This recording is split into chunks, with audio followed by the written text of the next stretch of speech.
चलो last time आपण definitions बघितल्या होत्या, पर्टिक्युलर डेफिनेशन बघितल्या होत्या की सेंटेन्स कोणाला म्हणायचं.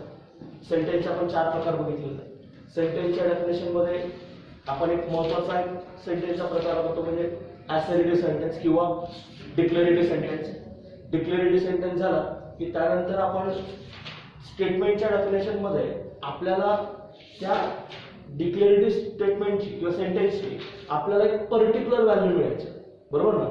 Just assertive sentence which has measure true, okay, either true or false but not both simultaneously. म्हणजेच काय, एक डिक्लेरेटिव्ह सेंटेन्स आहे की ज्याचा मीनिंग मला कळतोय त्या सेंटेन्सला एकतर ट्रू असेल एकतर फॉल्स असेल बट नॉट बोथ सायमल्टेनियसली. म्हणजे असे वाक्य असतात की ज्यांचा मीनिंग पण कळतोय आणि त्यांना आपण मेजर करू शकतो ते ट्रू आहे की फॉल्स आहे त्याच्यामध्ये मेन्शन करू शकतो. तुमचं ट्रू आणि फॉल्स असं मेन्शन करा, ट्रू आणि फॉल्स मेन्शन करा. आणि मेन्शन झालं पण आयदर ट्रू और फॉल्स असं म्हटलंय, बरोबर ना. But not both simultaneously. But not not simultaneously म्हणजे ऑब्व्हियसली आपल्याला कन्फ्युजन असेल. ट्रू आणि फॉल्स मध्ये काय असेल, कन्फ्युजन. मग आपण कोणामध्ये जातो, ओपन सेंटेन्स मध्ये. कोणामध्ये जातो, ओपन सेंटेन्स मध्ये. ओपन सेंटेन्स मध्ये का जातो, कारण तिथे आपल्याला ट्रू फॉल्स एकाच वेळेला कळत नाही. एखादं एक्झाम्पल सांगा बरं अजून. काल आपण भरपूर घेतलं होतं, मला एखादं एक्झाम्पल सांगा ओपन सेंटेन्सच्या रिलेटेड. ओपन सेंटेन्स कोणाला म्हणायचं तुम्ही तयार करून सांगा की जे ट्रू पण नसेल आणि फॉल्स पण नसेल पण एखादी पर्टिक्युलर व्हॅल्यू दिली की ते ट्रू वाटायला लागतं किंवा फॉल्स वाटायला लागतं. ओके, असं एखादं वाक्य सांगा, एखादं स्टेटमेंट सांगा की जे आयदर ट्रू आणि फॉल्स मध्ये मेन्शन करता येत नाही, ट्रू आणि फॉल्स कंबाईन आहेत. The flower is pretty. Okay, तुला ते फ्लॉवर वाटतं म्हणून तू प्रिटी म्हणतोस, बरोबर. एखादा नसेल आवडत, चालेल. ओके, एखादा ऍडजेक्टिव्ह देताना आपण त्याला मेन्शन करू शकतो. ऍडजेक्टिव्ह माहिती ना तुम्हाला. ऍडजेक्टिव्ह काय असतात, एखाद्याला नोटिफाय करतो तुमचं आपल्या लँग्वेजमध्ये. ऍडजेक्टिव्ह नाव ठेवतो, फॉर एक्झाम्पल. नाव ठेवणं म्हणजे काय असतं, आपलं ऍडजेक्टिव्ह असतं, बरोबर ना. एखाद्याचं नाव घेणं किंवा आपण एखाद्याला उद्देशित बोलणं त्यावेळेला आपण त्याला ऍडजेक्टिव्ह म्हणत असतो. आपण काय म्हणतो, त्याला एखादं पर्टिक्युलर मेन्शनिंग देणं एखाद्या व्यक्तीला. आणि ते मेन्शनिंग जर आपलं कसं असेल त्याला ऍडजेक्टिव्ह म्हणजे आपण for example he is a handsome, he is a beautiful असं आपण काहीतरी मेन्शन करतो ना, त्याला आपण ऍडजेक्टिव्ह म्हणत असतो.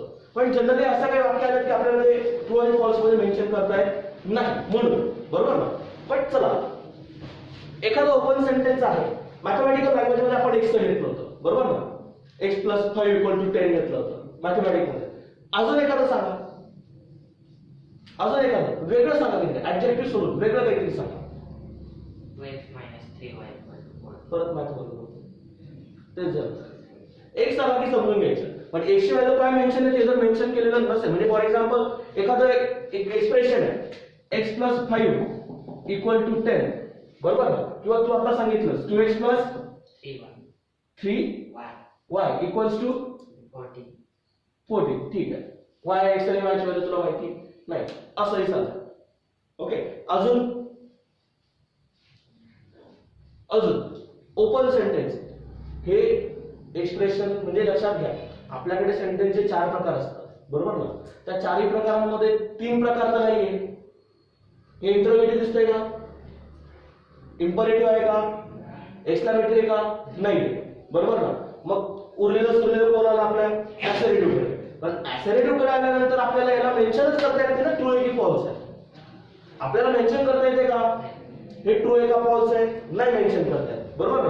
मग अशा वाक्यांना आपण कुठे टाकणार, ओपन सेंटेन्स मध्ये, बरोबर ना. ठीक आहे सर, सुरुवातीपासून आपण थोडंसं बघू. सेंटेन्सचे 4 प्रकार. पहिला ऍसर्टिव्ह, दुसरा इंट्रोगेटिव्ह, तिसरा इम्परेटिव्ह, चौथा ओके. व्हॉट इज माय ऍसर्टिव्ह मराठी सांग, काही प्रॉब्लेम नाही. असे वाक्य की ज्यांचा मीनिंग काय कळतं, ज्यांचा मीनिंग मला कळतोय. मिनिंगफुल सेंटेन्सेस, त्याला आपण काय म्हणणार ऍसरेटिव्ह सेंटेन्स किंवा declarative sentence. Okay. Second interrogative. WH type.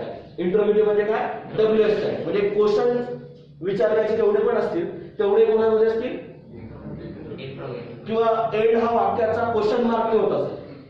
वाक्याचा एंड हा कशाने होत असेल क्वेश्चन मार्क. त्याला कशात जाऊ द्यायचं इंट्रोगेटिव्ह. इम्परेटिव्ह असे वाक्य की ते काय असतील एखाद्याला कमांड दिलेली असेल एखाद्याला रिक्वेस्ट केलेली असेल बरोबर ना किंवा ऑर्डर दिलेली असेल म्हणजे जस्ट समथिंग वाक्य बरोबर त्यांना आपण काय म्हणणार इम्परेटिव्ह म्हणणार बरोबर ना. चौथं एक्सक्लामेटरी. पहिलं एक्सक्लामेटरी म्हणजे आपण केव्हा वापरू शकतो फिलिंग्स इमोशन्स एक्साइटमेंट अजून सॉरो बरोबर ना म्हणजे तेव्हा आपण काय वापरू शकतो एक्सक्लामेटरी. आणि अजून एक म्हणायला गेलं तर वाक्याचा एंड हा एक्सक्लामेशन मार्क होत असेल. वाक्याचा एंड हा कशाने होत असेल एक्सक्लामेशन किंवा वाक्यामध्ये कुठेतरी एक्सक्लामेशन आलं असेल. ओ माय गॉड बरोबर ना. मराठीमध्ये म्हटलं तर अरे देवा. अजून ओ बापरे एकदमच कधीतरी आपण अचानक म्हणजे जोरात ओरडून उठतो दॅट्स एक्सक्लामेटरी असेल. ओके. नाव मग हे 4 वाक्याचे प्रकार बरोबर ना. नाव मग आपण अजून पुढे गेलो. पहिली डेफिनेशन घेतली होती जी आपल्याला महत्वाची होती ती म्हणजे स्टेटमेंट. कुठली स्टेटमेंटची डेफिनेशन सांगा. Assertive sentence which is either true or false but not both simultaneously is called statement. It's called a statement. परत एकदा. An assertive sentence which is either true or false but not both simultaneously is called a statement. म्हणजे sentence असं की जे true असेल किंवा false असेल पण दोघंही एकाच वेळी नाही. बस एवढं जरी मेन्शन केलं तरी स्टेटमेंटची डेफिनेशन तयार होते बरोबर ना. नंतर पुढे आलो.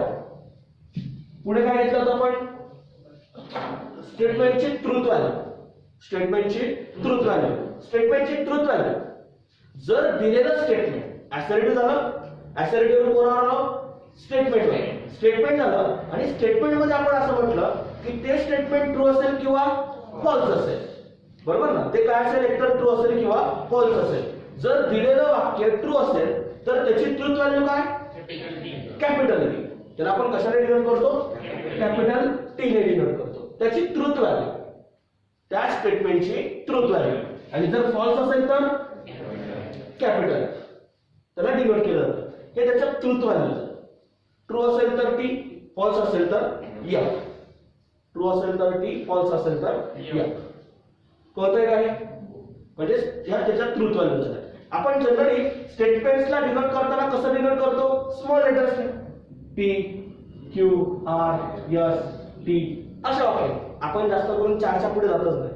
कारण सांगतो कारण मी अगोदरही सांगितलंय की एक स्टेटमेंट घेतलं तर त्याच्या ट्रूथ व्हॅल्यूच्या पॉसिबिलिटी किती 2. एक स्टेटमेंट घेतलं तर त्याच्या ट्रूथ व्हॅल्यूच्या पॉसिबिलिटी 2. एक तर ते ट्रू पण असेल एक तर फॉल्स पण असेल. मला माहिती नाही स्टेटमेंट काय मला माहिती का स्टेटमेंट नाही. मग ते एकतर ट्रू असेल किंवा फॉल्स असेल. याच्या व्यतिरिक्त काही आहे का नाही. ट्रू असेल नाही तर फॉल्स असेल. कारण आपण याला काय म्हणतोय स्टेटमेंट म्हणून. पीला काय म्हणतोय मी स्टेटमेंट. ते एकतर ट्रू असेल एकतर फॉल्स असेल बरोबर ना. 2 स्टेटमेंट घेतले तर पॉसिबिलिटी परत 2 ट्रू फॉल्स बरोबर. पण जर दोघांना एकत्र केलं तर पॉसिबिलिटी किती 4 पॉसिबिलिटी ना. किती पॉसिबिलिटी 4. पहिली पॉसिबिलिटी ट्रू दुसरी पॉसिबिलिटी ट्रू फॉल्स तिसरी पॉसिबिलिटी आणि शेवटची पॉसिबिलिटी 2 स्टेटमेंट आले 4 पॉसिबिलिटी. जर तिसरं पण स्टेटमेंट घेतलं तिसरं म्हणजे ऍड केलं त्याच्यामध्ये परत त्याला किती पॉसिबिलिटी एकाला 2 फिक्स राहणार. एकाला 2 झालं त्याच्या व्यतिरिक्त मिळणार नाही. पण 2 एकत्र केले तर ते वाढणार. जर 2 एकत्र केले तर ते वाढणार. पण जर 3 स्टेटमेंट घेतले तर पॉसिबिलिटी 8 पॉसिबिलिटीज. किती 8. पहिली पॉसिबिलिटी ट्रू ट्रू ट्रू पहिली पॉसिबिलिटी आहे ना, आपण असं घेतलं true true true, sorry this you have to getting another true true true, चालेल असं. ओके, डोक्यात ठेवणं एकदम सोपं राहते. ते कसं ट्रिक देऊ दे, तुम्ही बघितल्या कोण दे, याला लक्षात कसं ठेवायचं. 3 स्टेटमेंट आले तर ट्रूथ व्हॅल्यूज कशा आहे, याने जसं आपण प्रोबॅबिलिटी पॉसिबिलिटी काढायचं ना, तसं इथे पॉसिबिलिटीज काढतोय. तुम्हाला सांगितलं एक कॉइन टॉस केला तर पॉसिबिलिटी सांगा. दोनच येते ना, इथला हेड एकतर टेल, 2 कॉइन टॉस करा, किती पॉसिबिलिटी, बरोबर ना, 4 पॉसिबिलिटी. आता जे 2 स्टेटमेंट घेतले होते ते एक लक्षात घ्या, नाण्याला किती बाजू असतात, एका कॉइनला किती बाजू असतात, 2. तसं आपल्या एका स्टेटमेंटला 2 बाजू, एक ट्रू आणि एक फॉल्स. तसंच सेम आहे, एका कॉइनला जर 2 बाजू असतात तसंच एका स्टेटमेंटला 2 व्हॅल्यूज असतात, एक तर ट्रू एक तर फॉल्स. मग तेच तर आपल्याला इथे बघायचं आहे. तसंच ज्या वेळेला आपण तिथे पॉसिबिलिटी घेत गेलो तशाच पॉसिबिलिटी इथे काढायच्या, बरोबर. दुसरी पॉसिबिलिटी ही झाली ना, true true false, just false, true true false. पुढे ट्रू, व्यवस्थित लक्षात घ्या, ट्रू फॉल्स ट्रू, बरोबर. नक्की व्यवस्थित बघा, ट्रू फॉल्स ट्रू, परत true false false.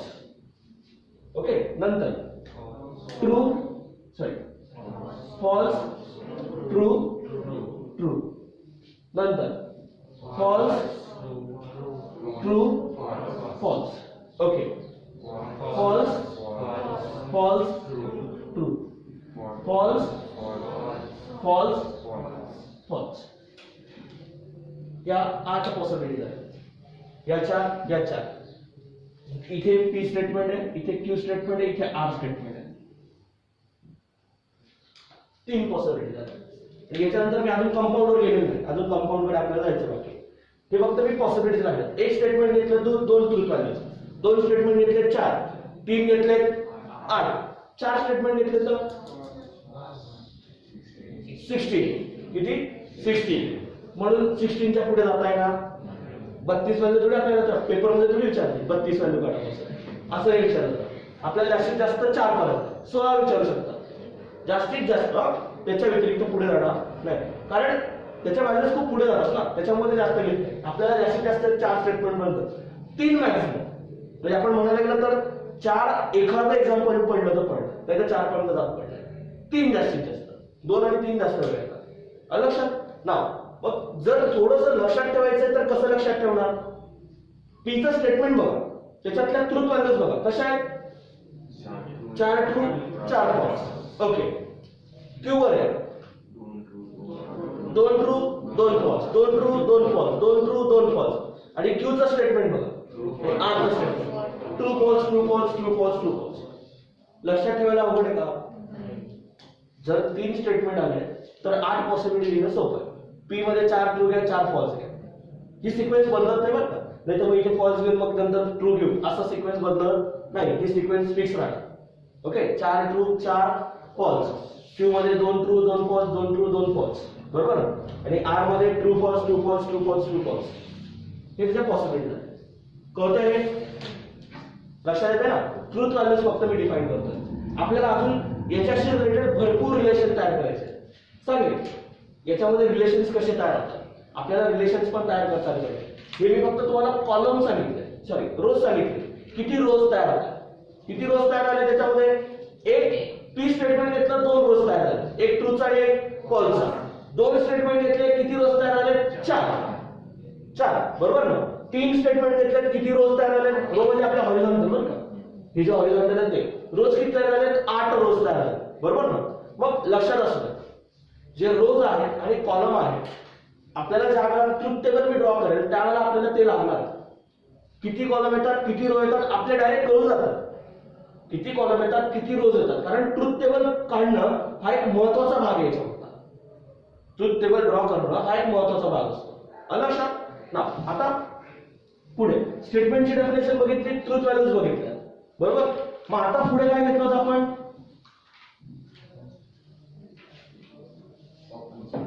Truth value आपण कशामध्ये रिप्रेझेंट करणार? Tabular form. Okay, truth value represented in a tabular form is called a truth table. Tabular form मध्ये. ओके, काही काही वेळेला टेबल आपल्या पेजेस पेक्षा मोठे जाऊ शकतं. पेजेस पेक्षा मोठे जाऊ शकतं. मग त्यावेळेला आपल्याला काय करणं भाग आहे? तो टेबल अर्धा कापून खाली लिहायचा नाही. कधी कधी पेजच्या पूर्ण आडवा पेज असा आडवा असतो ना, सपोज दॅट हा माझा पेज आहे आणि तो पेजच्या बाहेर झाला तर बरेच जण काय करतात, त्याला कापून खाली लिहितात. ओके, तो ट्रूथ टेबल बनला जात नाही, हे लक्षात घ्या. ट्रूथ टेबल एकाच पेजवर बसायला पाहिजे. ट्रूथ टेबल एकाच पेजवर बसला पाहिजे. नाही तर मग त्याला ट्रूथ टेबल म्हणून काही फायदा होणार नाही. नाही तर बरेच जण अर्धा पेज म्हणजे अर्धा इथं लिहितात, अर्धा दुसऱ्या पेजवर लिहितात. तो रॉंग आहे. ओके, ट्रूथ टेबल लिहिताना ट्रूथ टेबल कसा असायला पाहिजे? एकाच पेजवर पूर्णपणे बसायला पाहिजे. जर बाहेर जात असेल तर वरती जर स्टेटमेंट पॅटर्न असतील त्या स्टेटमेंट पॅटर्नला काहीतरी नोटेशन देऊन द्या, म्हणजे तो कॉलम छोटा होईल. कॉलम ट्रूथ टेबल जास्त नसतं, फक्त एक ट्रूथ व्हॅल्यूज घ्यायचे असतात आपल्याला त्याच्यामध्ये. फक्त ह्या ट्रू फॉल्स शिवाय दुसरं कोणी देणार नाही. ट्रू आणि फॉल्स फक्त आपल्या टेबलमध्ये ट्रू फॉल्स शिवाय दुसरं नाही. फक्त जे वरचा एक पहिला कॉलम रो जो असेल त्या रो मध्ये आपले काय असेल? स्टेटमेंट्स असतील, पॅटर्न्स असतील. ते स्टेटमेंट पॅटर्न मोठे मोठे असतात, त्यामुळे जे कॉलम जे असतात ते मोठे होऊन जातात, वाईड होऊन जातात. मग त्यांना आपल्याला कमी करायचं, त्या स्टेटमेंट पॅटर्नला कॅपिटल ए नाव देऊन द्या, कॅपिटल बी नाव देऊन द्या. त्यावेळेला सांगेलच मी. पण तो टेबल जो असेल तो टेबल बाहेर जायला नको. कळतंय इथपर्यंत? ओके, ओपन सेंटेन्स कळतंय? ओपन सेंटेन्स कळतंय ना? ओके, नाव थोडं पुढे जाऊ. लास्ट टाइम अजून काय घेतलं आपण? एवढंच ब्लॉक एक्सक्लुडेड मी वगैरे घेतलं.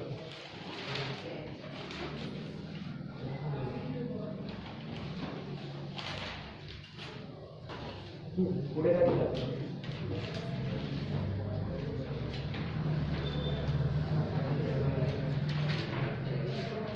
ट्रूथ व्हॅल्यू झालं, ट्रूथ टेबल नंतर लॉजिकल कनेक्ट हा एक महत्वाचा पार्ट आहे.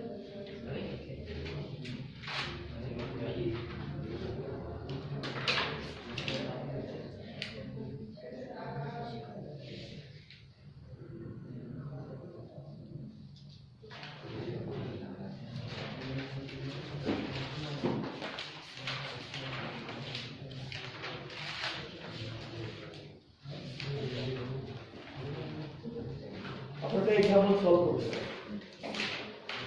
Start example, some examples of depended on statements. Examples घ्यायचे आपल्याला. एक्झाम्पलसाठी सेपरेट नोटबुक ठेवायचे. एक्झाम्पलसाठी सेपरेट नोटबुक ठेवायची. थिअरी लिहिली गेली आपली. थिअरी किती चॅप्टरची झाली? 2 चॅप्टरची पण पूर्ण केली ना. तिसऱ्या चॅप्टरची आज टाकून दिली. 3rd चॅप्टरची थिअरी दिली आज गुगल क्लासमध्ये टाकून दिली. आणि पहिल्या टॉपिकवर म्हणजे स्टेटमेंटशी रिलेटेड आपल्याला एक्झाम्पल्स घ्यायचे. Write down problems.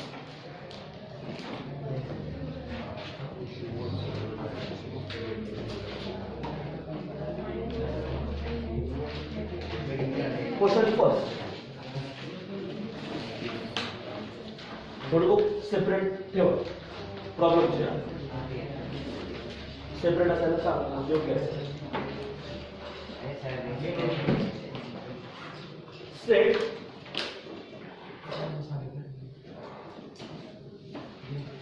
which of the following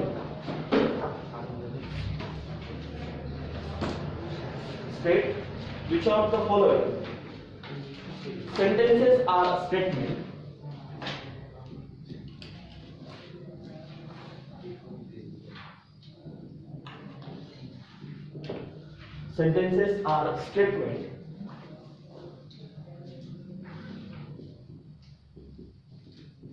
justify your answer.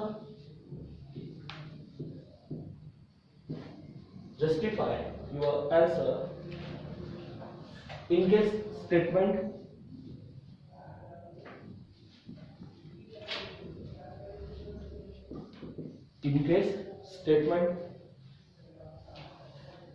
write down its truth value.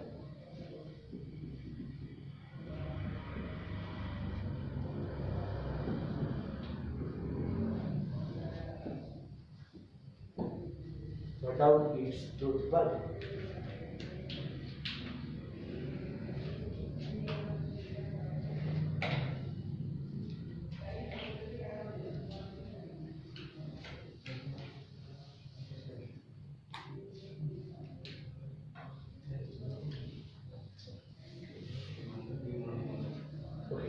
त्याच्यातलं पहिलं example.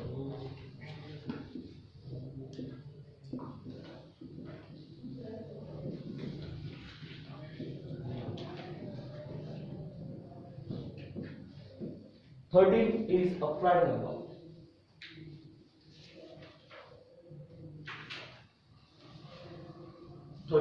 Is a prime number. The given sentence is statement. Yes. Statement आहे का? Oh, I. Yes, the given sentence is statement. Okay, 13 is a prime number. Okay, ते true आहे की false आहे नंतर ठरव. ओके, अगोदर ते त्याचा मिनिंग होतोय का हे लक्षात घ्या. ते ऍसर्टिव्ह आहे का? ऍसर्टिव्ह आहे. आणि त्याला आता आपल्याला नंतर काय करता येते, ट्रू किंवा फॉल्स मध्ये मेन्शन करता येते. म्हणून दिलेलं सेंटेन्स हे काय स्टेटमेंट आहे, बरोबर ना. मग मेन्शन काय करणार, मेन्शन एवढं जे आता मी सांगितलं, the given sentence is a statement. Mention असं करणार, the given sentence is a statement. बर, मग आता मला सांगा गिवन सेंटेन्स काय स्टेटमेंट आहे, बरोबर. मग आता ट्रू आणि फॉल्स कडे जा. आता ट्रू आणि फॉल्स कडे जा. मग आता दिलेलं सेंटेन्स स्टेटमेंट आहे, मग दिलेलं स्टेटमेंट हे ट्रू आहे की फॉल्स आहे? ट्रू आहे. 13 प्राइम नंबर है ना. Yes, 13 is a prime number. Therefore, the given statement is a true statement. बरोबर ना. मेन्शन कसं करायचं? Therefore, given statement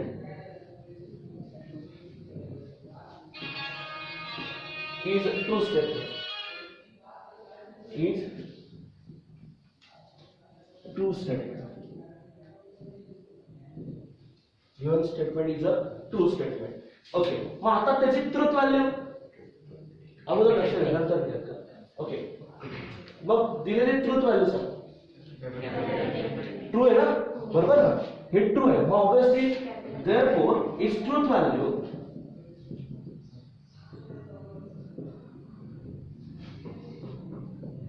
capital T. that's what is एवढंच मेन्शन करायचं आपल्याला.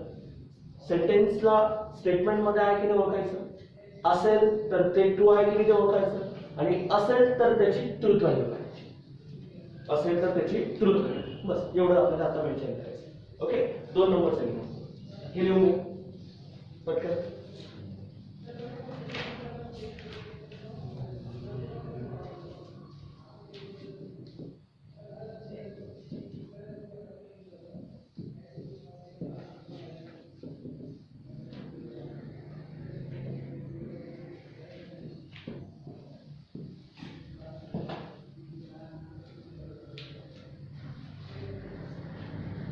सेकंड नंबरचा एक्झाम्पल मध्ये every real number is a complex number.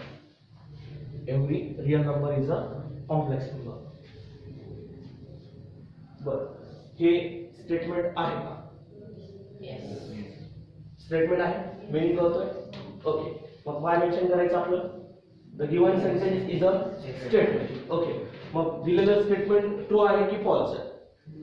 True आहे. मोठा कोण? कॉम्प्लेक्स आहे. रियल नंबर म्हणजे कॉम्प्लेक्स मध्ये रियल नंबर ऑलरेडी आहेच, बरोबर ना. त्याच्यासाठी एक छोटासा पार्ट लिहून घ्या, कारण एक्झाम्पल्स येणार आहेत. कोण कोणाचा सबसेट असतो. ओके, मग त्याच्यामध्ये आपल्याला काय मेन्शन करता येईल? सगळ्यात लहान सेट कोणता असतो? Natural number. तो कोणाचा सबसेट आहे? होल नंबरचा. तो कोणाचा सबसेट आहे? इंटिजरचा. तो कोणाचा सबसेट आहे? रॅशनलचा. बरोबर आहे. रॅशनल कोणाचा सबसेट आहे? रियल नंबरचा. बरोबर आहे. आणि रियल कोणाचा सबसेट आहे? कॉम्प्लेक्स नंबरचा. हे लिहिलेलं असतं, विचारलं जातं. याच्याशी रिलेटेड आपल्याला काही रियल नंबरच नाही तर दुसरे विचारले जातात. मग आपल्याला हे माहिती असायला पाहिजे. सगळ्यात लहान नॅचरल. नॅचरलला कोण कंटेन करतं? होल. होलला कोण कंटेन करतं? इंटिजर. इंटिजरला कोण कंटेन करतं? रॅशनल. रॅशनलला कोण कंटेन करतं? रियल. आणि रियलला कोण कंटेन करतं? कॉम्प्लेक्स. बरोबर ना. आणि ऑब्विसली अजून एक छोटीशी लिंक तयार आहे. Irrational. Q star is a subset of real number. अजून एक, कारण रियल आणि रॅशनल, रियल हा रॅशनल आणि इरॅशनलचा काय असतं? युनियन असतं. त्यामुळे रॅशनल आणि इरॅशनल हे दोघंही वेगवेगळे सेट आहेत. ओके, जे रॅशनल नाही ते कोण आहेत? इरॅशनल आहेत. म्हणून रॅशनल मध्ये कधी इरॅशनल येणार नाहीये, म्हणून त्यांना कसं ठेवावं लागतं, सेपरेट ठेवावं लागतं. म्हणून रॅशनल हा परत रिअल नंबर मध्ये आहे आणि which is also again subset of complex number. Irrational is a subset of real, real is a subset of again complex. ही पण एक लिंक झाली, दोन लिहून घ्या. बरं, मग याचं सोल्युशन तसंच.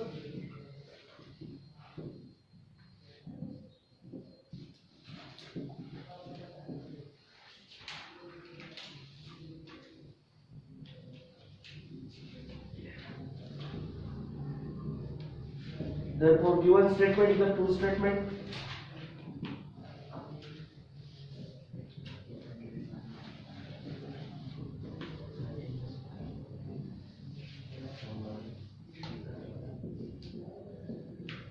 As it is nevertheless. Therefore, its truth value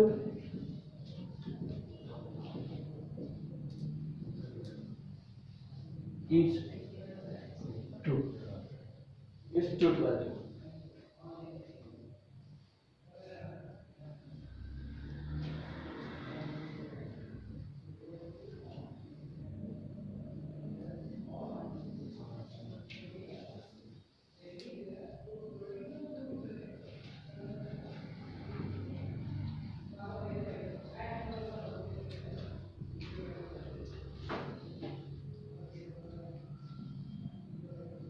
Why are you jumping? Why are you jumping? Third number example. But the given sentence is statement नाही ना, मग फक्त मेन्शन करताना डायरेक्ट नाही मेन्शन करायचं. त्याला काय, the given sentence is not a statement, ते स्टेटमेंट येणार नाहीये. ओके, आणि मग शेवटी it is a interrogative type of sentence. Okay, शेवटी मेन्शन कसं करणार, मग त्याला कसं मेन्शन करणार, the given sentence is not statement. दिलेलं वाक्य जर स्टेटमेंट नसेल तर त्याची ट्रूथ व्हॅल्यू काढता येत नाही. The given sentence is not a statement, it is a interrogative type of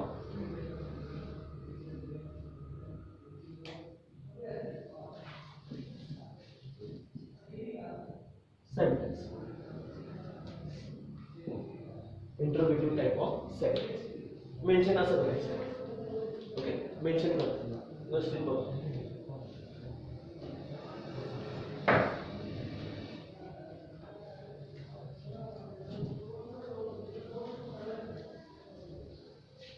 fourth number तुम्ही सांगायचं.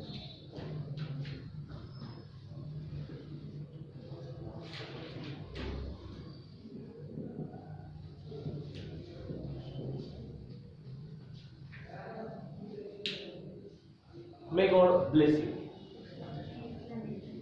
Excellent. Okay.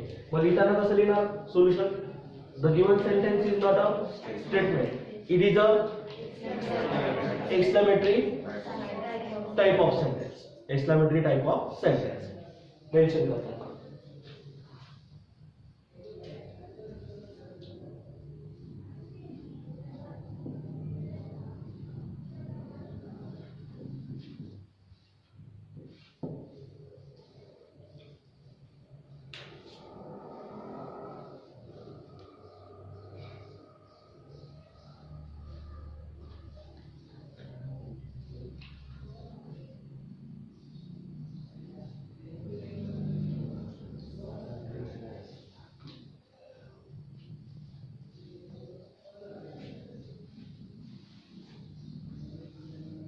कळत ना आता, स्टेटमेंट कोणाला म्हणायचं, त्याची ट्रूथ व्हॅल्यू कशी मेन्शन करायची, समजतंय.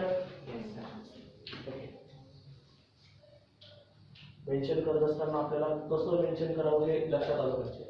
बस तेवढं जरी कळलं तरी आपल्याला सफिशियंट आहे. नेक्स्ट दिले, he is a good person. He is a good person. Open sentence आहे. ओके, ही इज अ कोणाला माहिती, बरोबर ना. ऑब्विसली तीन टाइप तर नाही, इंट्रोगेटिव्ह नाही आहे, एक्सक्लेमेटरी नाही, इम्परेटिव्ह पण नाही. Obviously open sentence. मग मेन्शन कसं करायचं? The given sentence is not a statement, it is a open sentence. एवढं मेन्शन करायचं. आलं लक्षात? The given sentence is not a statement. The given sentence is not a statement. It is open sentence. It is open sentence.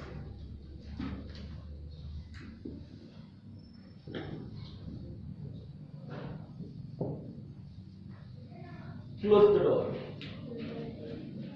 Close the door.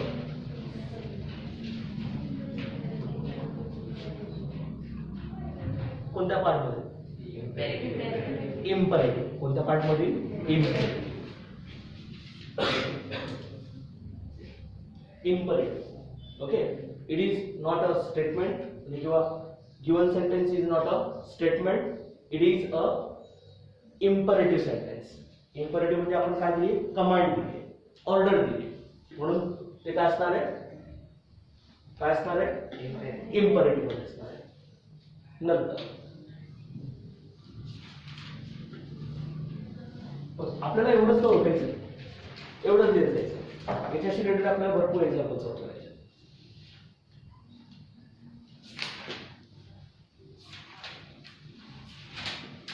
देऊ माझा फटाफट examples. Okay.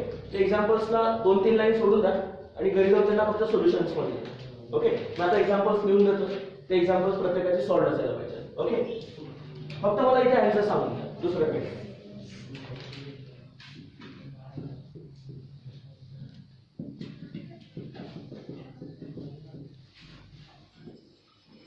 The sum of interior angles of triangle is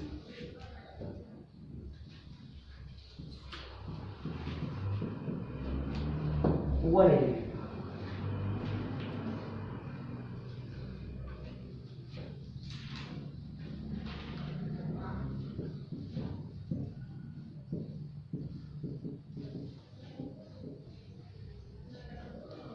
Zero is a complex number.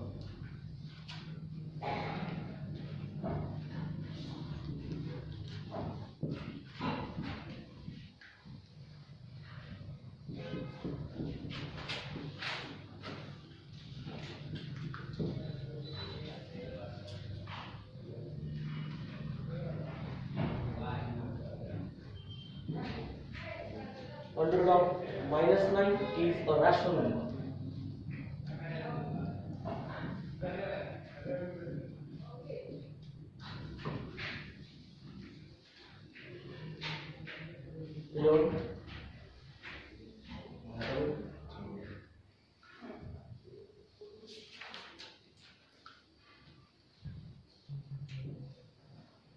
Eleven number question is, why are you upset?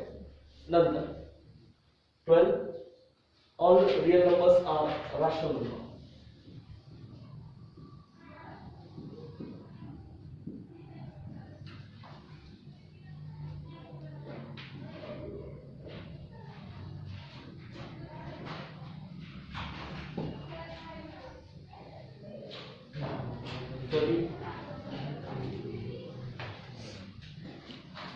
All integers are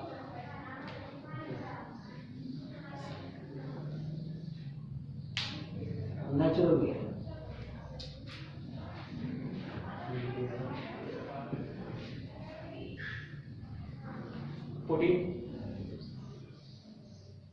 Every set is finite set.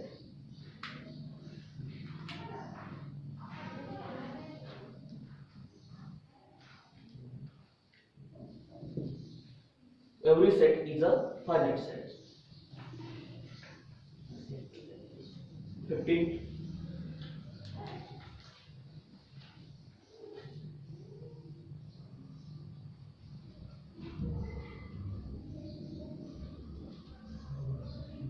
Today is Saturday. Today is Saturday. Okay. बघून घ्यायचो पण एक्झाम्पलचे काय काय असतील ते तुम्हाला फक्त तुम्ही ओरली आन्सर सांगा तरी तुम्हाला लिहायला सोपं होईल. म्हणजे हिंट देऊ हिंट काय काय असतील. कुठपर्यंत झालं तर आपलं क्लोज द डोअर करायचं. Okay. Now the sum of interior angles of triangle is statement आहे का? Yes. यस. मिनिंग कळतोय? ओके. बरं, दिलेलं स्टेटमेंट ट्रू आहे की फॉल्स आहे? ट्रू आहे. इंटिरियर अँगलची सम किती असते? 1 असते. म्हणून ते ट्रू स्टेटमेंट. मग truth value capital T. Okay. 0 is the complex number. आहे का स्टेटमेंट? अगोदर स्टेटमेंट सांगायचं. ओके. ट्रू आहे का फॉल्स आहे? ट्रू आहे. कारण 0 ऑब्वियसली होल ऑब्वियसली कोणामध्ये कंटेन करतोय? Complex number. Okay. 2 is only one prime number. Statement आहे. ट्रू आहे की फॉल्स आहे? ट्रू आहे. 2 हा एकटाच असा नंबर आहे की जो इवन प्राइम नंबर आहे. ओके. नंतर under root of -9 is a rational number. Under root of -9 under root मधले निगेटिव्ह नंबर्स कुठे जातात? कॉम्प्लेक्स मध्ये. चेंजिंग कुठे सांगितलंय? म्हणून मोठ्या सेट मधला एलिमेंट लहान सेट मध्ये येईलच का? नाही. मोठ्या सेट मधला एलिमेंट लहान सेट मध्ये येणार नाही. अंडर रूट ऑफ -9 कोणामध्ये? कॉम्प्लेक्स मध्ये. कुठे? कॉम्प्लेक्स मध्ये. त्याचं जर डिफाइनिंग केलं कॉम्प्लेक्स नंबरच्या सेटचं तर कसं असतंय? a plus ib. a plus ib. what is I? Under root of -1 iota. त्याला काय म्हणतो आपण? Iota. a is a real part, b is a imaginary part, and this I is a iota, where a and b belongs to real numbers. I is equals to under root of -1. व्यवस्थित लक्षात असू द्या. आणि under root मधले negative number सगळे कुणामध्ये जातात? Complex number मध्ये जातात. कुणामध्ये जातात? कॉम्प्लेक्स मध्ये. हे लक्षात ठेवायचं आहे. Okay. Why are offset? Not statement. Okay. Statement आहे ना. कोणत्या टाइपचे sentence? Interrogative. WS. Okay. Now all real numbers are rational number. All real numbers are. Okay. हां, आपली याची ट्रूथ व्हॅल्यू काय सांगितली? हे स्टेटमेंट आहे का? स्टेटमेंट आहे का? ते स्टेटमेंट आहे. पण कोणतं स्टेटमेंट आहे? False statement. काय? फॉल्स. मग ट्रूथ व्हॅल्यू काय आहे? या. बरोबर आहे. ओके. हे all real numbers are rational number. मोठा कोण? रियल की रॅशनल? रियल. मग रियल रॅशनल मध्ये जातील का? नाही. रॅशनल लहान आहे, रियल मोठा आहे. म्हणून रियल नंबर रॅशनल मध्ये जाणार नाही. म्हणून मी तुम्हाला ती सिक्वेन्स ठेवून दिली. ओके. मग ट्रूथ व्हॅल्यू काय याची? False. That's F, capital F. Okay. All integers are natural number. All integers are natural number. Statement आहे? स्टेटमेंट आहे ना? ओके. मग ट्रू आहे की फॉल्स आहे? फॉल्स आहे.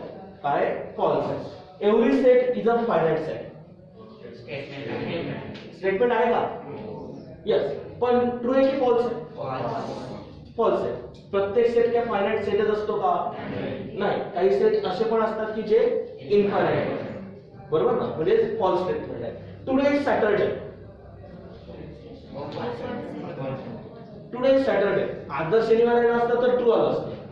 पण आज तर शनिवार नाही. ऑब्वियसली ते काय ना? ओपन सेंटेन्स आहे. That's why is a open sentence. Okay. But it is not a statement. It is a open sentence. कळतंय? दिले गेले? ओके. पुढे कंटिन्यू कर. एक्झाम्पल्स भरपूर होणार आहेत. त्यामुळे नोटबुक मोठीच ठेवा. मी अजून पण सांगून देतो. नोटबुक जेवढी मोठी असेल तेवढं बेटर.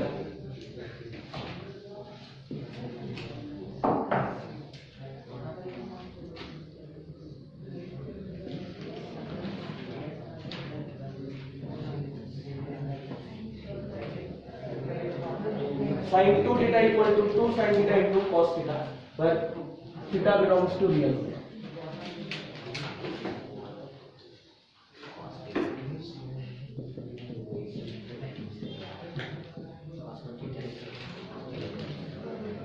आपल्या फंडामेंटल आयडेंटिटीज पण येतात बरं का, म्हणजे स्टेटमेंट म्हणून मॅथमॅटिकल लँग्वेज मध्ये.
सगळ्या एक्झाम्पल्स मध्ये काही ना काहीतरी व्हेरिएशन होतं.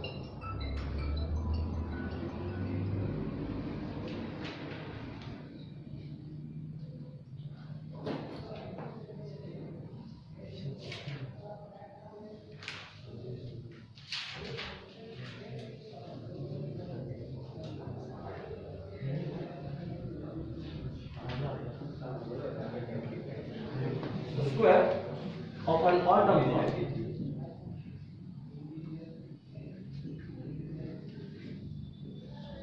the square of an odd number is an odd number.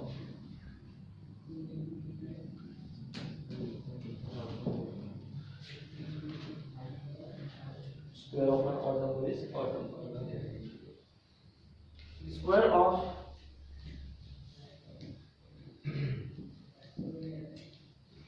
every real number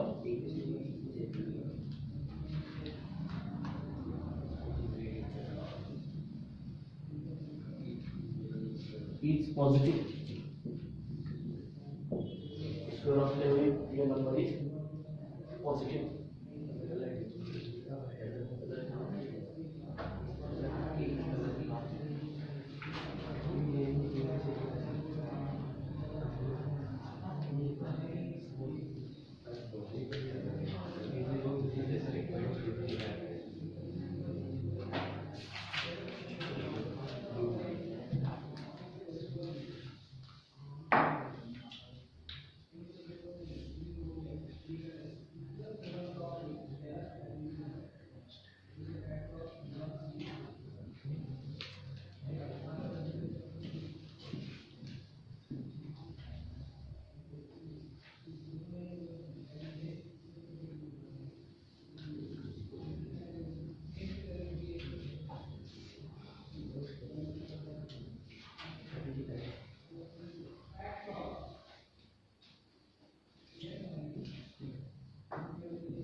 Pentagon has 6 sides.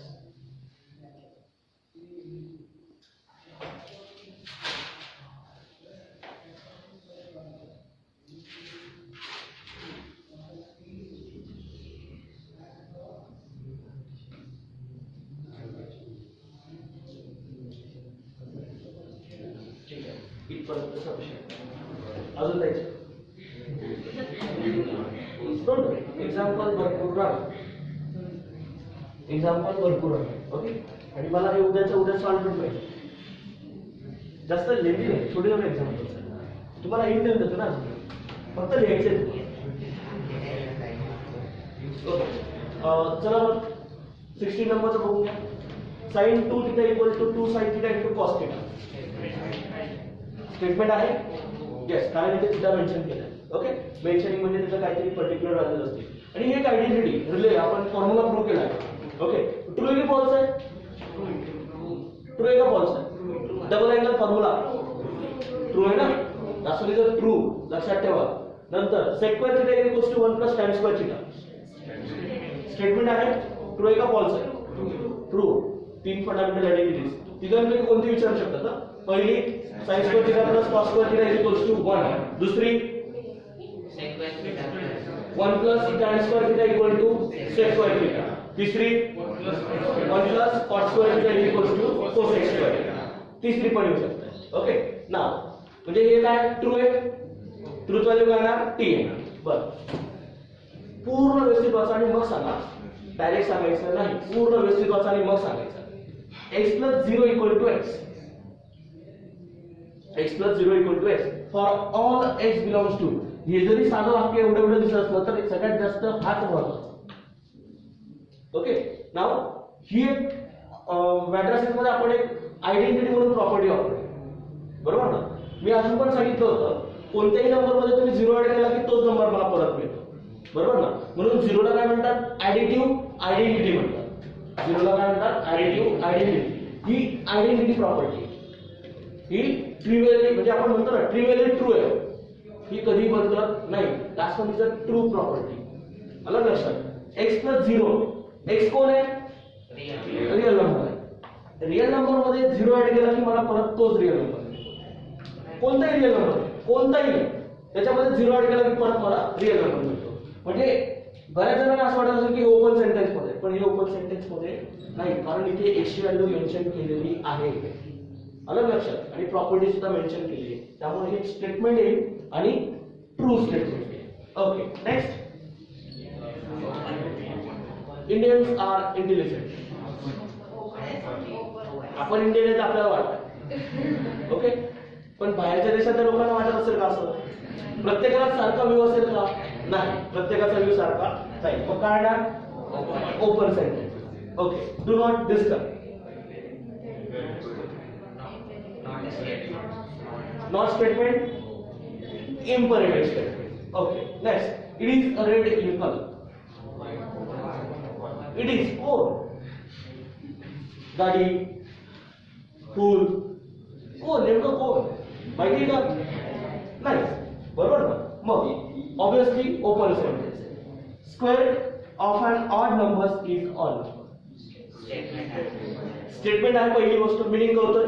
True आणि फॉल्स मध्ये आता मेन्शन करू. ट्रू आहे की फॉल्स आहे? 3 चा स्क्वेअर, ओके. 5 चा स्क्वेअर, ओके. 1 चा स्क्वेअर. मग प्रत्येक ऑड नंबरचा स्क्वेअर हा ऑडच येतो का? विचार करून सांगा. ऑड नंबरचा, प्रत्येक ऑड नंबरचा स्क्वेअर घेऊन बघा आणि मग मला सांगा. नक्की? ऑब्वियसली येतात. नक्की? युनिट प्लेसवर जाईल. युनिट प्लेस डिव्हिजिबिलिटी टेस्ट असतात, त्या डिव्हिजिबिलिटी टेस्टवर गेलं तर आपल्याला लगेच कळून जातात. 1, 3, 5, 7 आणि 9 असला तर ऑब्वियसली स्क्वेअर केलं की आपल्याला परत त्या ठिकाणी त्याच नंबर, त्याच टर्मच्या व्हॅल्यूज आपल्याला मिळतात. म्हणजे ऑब्वियसली हे ट्रू आहे. Okay, next. The square of an every real number is positive. Always ना. निगेटिव्ह रिअल नंबरचा जरी स्क्वेअर केला तरी तो काय तो ऑलवेज पॉझिटिव्ह. कोणत्याही नंबरचा ऑलवेज काय ना पॉझिटिव्ह. स्टेटमेंट आहे आणि ट्रू स्टेटमेंट आहे. What a horrible sight it was. Statement नाही. ओके, कोणत्या टाइप? एक्सक्लामेटरी. बरोबर ना, कारण एक्साइटमेंट मध्ये सांगितलेलं वाक्य. आपण म्हणतो ना किती डेंजर होतं ते, बरोबर ना. हा काही क्वेश्चन नाही झाला ना, आपण एक्साइटमेंट म्हणून त्याला एक्सक्लामेशन मध्ये येतो. ओके, पाय इज अ रिअल नंबर. पाय स्टेटमेंट आहे. नक्की ट्रू आहे की फॉल्स आहे? ट्रू आहे. पाय कोण आहे? पाय कोणता नंबर आहे? रिअल नंबर आहे, पण कोणता? रॅशनल की इरॅशनल? रॅशनल आहे. रॅशनल आहे का? व्हेरीफाय करा आणि बघा. आता ट्रू आणि फॉल्सची व्हॅल्यू तुमची त्याच्यावर डिपेंडेंट. ओके ना. सो रिअल नंबर आहे त्यामुळे काय विषय नाही. पण रिअल नंबरच्या ऐवजी जर म्हटलं असतं रॅशनल, मग बरोबर ना. रिलेशन म्हटलं असतं मग तेव्हा कन्फ्युजन आहे ना. मग त्यामुळे त्याला शोधा आधी. ओके, 2 नंबर्स आहेत. एक म्हणजे ई आणि दुसरा म्हणजे पाय. पायची व्हॅल्यू 3.14. 3.14 वर स्टॉप नाहीये, तो इन्फायनाइटली कंटिन्युअसली जातो. तो तिथे स्टॉप होत नाही, तो रिकरिंग मध्ये नाहीये. त्यामुळे तो आपल्याला कोणत्या फॉर्म मध्ये तो हे लक्षात घ्या आणि मग मला सांगा. मी आधी पण सांगितलंय हा नंबर कोणता आहे असं. ई ची पण व्हॅल्यू सांगितली. ओके, नंतर पेंटागॉन हॅज 6 साइड्स. स्टेटमेंट आहे. फॉल्स आहे का? पेंटागॉनला किती बाजू असतात? 5 असतात ना. मग 6 बाजू कोणाला असतात? हेक्सागॉनला. ओके, त्यामुळे हे फॉल्स स्टेटमेंट आहे. The smallest prime number is 1. Statement आहे. Yes, that's what is a statement. पण स्टेटमेंट इज ट्रू और फॉल्स. कोणतं आहे? False statement. समजतंय? ठीक आहे. एवढे एक्झाम्पल मला उद्या सॉल्व दाखवायचे. आणि ओके, अजून आपण तुम्हाला जे एक्झाम्पल सांगितले आपल्या नोट्स मध्ये पण एक्झाम्पल लिहिले जातात. नोट्स मध्ये लिहिले आपले एक्झाम्पल ते राहू दे तिथेच. पण आपण काही एक्झाम्पल घेतले होते. तुम्हाला तुमचे एक्झाम्पल जे तयार करता येतील ते 2-3 एक्झाम्पल तुम्ही तयार करू शकता. उद्या की आपण काही एक्झाम्पल्स घेऊ आणि मग पुढच्या टॉपिक कडे. लक्षात? ठीक आहे.